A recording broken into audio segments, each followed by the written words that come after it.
આજે આપણે વિસરાઈ ગયેલી ટ્રેડિશનલ વાનગી બનાવવાના છીએ, જે એક વાટકીમાં તો પેટ ભરાઈ જાય એટલો સંતોષ થાય છે, તેટલી હેલ્ધી અને ટેસ્ટફુલ છે. તો આ રેસીપી બનાવવા માટે આપણે એક કડાઈમાં અડધો કપ જાર જુવાર કહેવામાં આવે છે જેને, એ લઈ લઈશું અને તેને 1 થી 1.5 મિનિટ માટે શેકી લઈશું. તો આ રેસીપી હેલ્ધીની સાથે સાથે એકદમ પચવામાં હલકી પણ છે. હવે આપણી આ જુવાર શેકાઈ ગઈ છે, તો હવે આપણે તેને કાઢી લઈશું અને હવે અડધો કપ બાજરીનો એડ કરી લઈશું. તો કડાઈ ગરમ જ છે, તો હવે બાજરીને આપણે 1 જ મિનિટ માટે શેકીશું.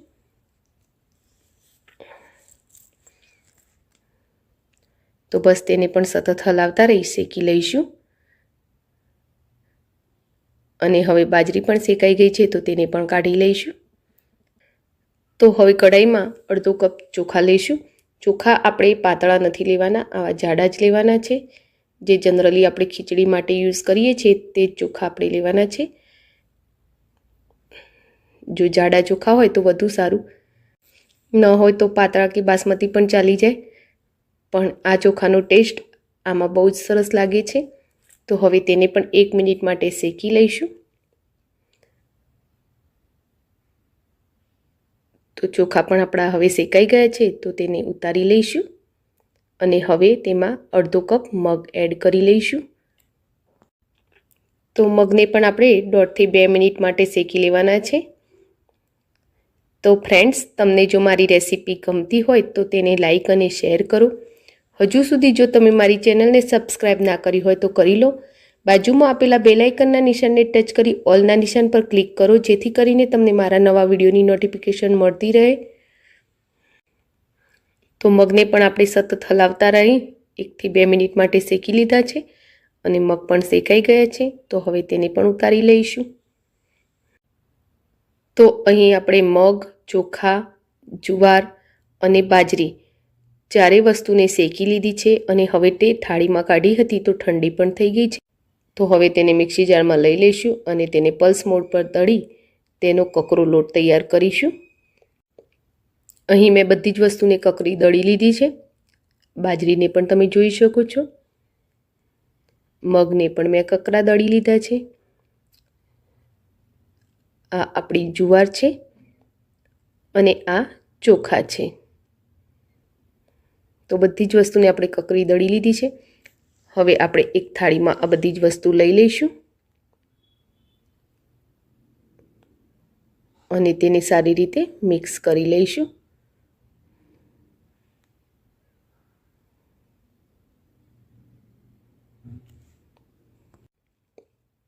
હવે તેને સાઈડ પર કરી લઈશું અને એક હાંડીમાં 1 ચમચી ઘી ગરમ થવા મૂકી દઈશું. આ ટ્રેડિશનલ વાનગી છે અને મને તે હાંડીમાં બનાવી ગમે છે, એટલે એવું નથી કે હાંડીમાં જ બને છે, એને તપેલીમાં કે કોઈ પણ વાસણમાં બનાવી શકાય છે. તો હવે ઘી ગરમ થઈ ગયું છે આપણું, તો તેમાં અડધી ચમચી રાઈ એડ કરીશું.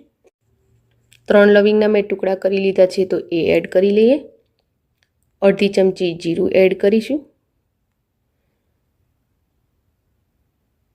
5 ચમચી હિંગ એડ કરીશું. હવે 2 થી 3 ચમચી મેં આદુ, લસણ અને મરચાંની પેસ્ટ રેડી કરી રાખી છે, તો તે એડ કરી લઈએ. તો અહીં તમે તમારા સ્વાદ અનુસાર આદુ, લસણ, મરચાંની પેસ્ટ ઓછી વધુ કરી શકો છો. થોડા મીઠા લીમડાના પાન એડ કરી લઈએ. હવે તેને થોડીવાર સાંતળી લઈશું.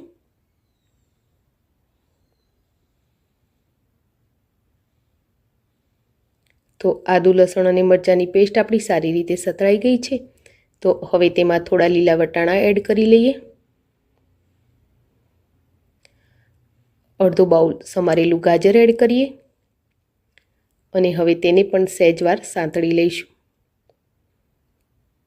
તો હવે તેમાં અડધી ચમચીથી પોણી ચમચી હળદર એડ કરી લઈએ, જેથી કરી આપણી વાનગીનો કલર બહુ સરસ આવે.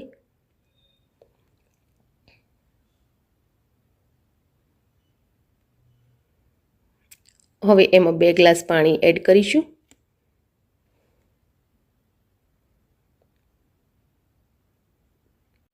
હવે તેમાં અડધો બાઉલ કેપ્સિકમ એડ કરી લઈએ.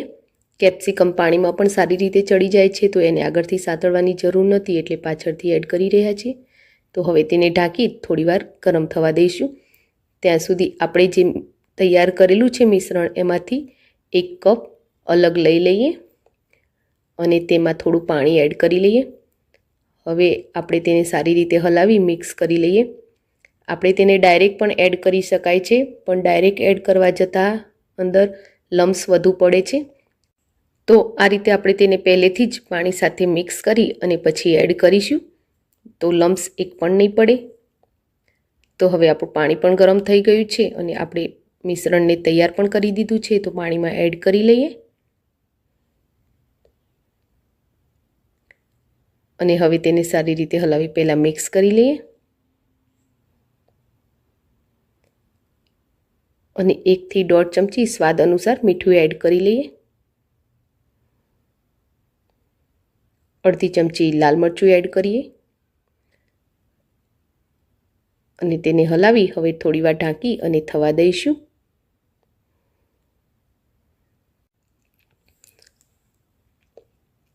તો આપણે હવે તેને ખોલીને જોઈ લઈએ.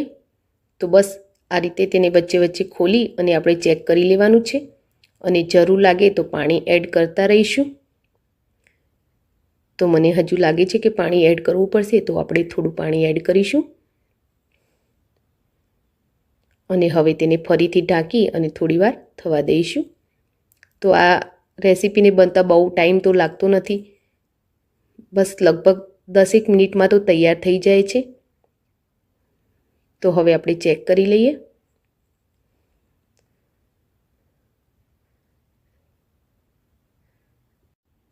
તો હવે આ ચડીને કમ્પ્લીટ થઈ ગયું છે.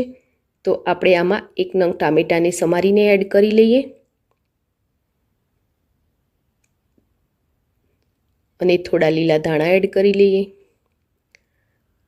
હવે તેને સારી રીતે હલાવી મિક્સ કરી લઈએ.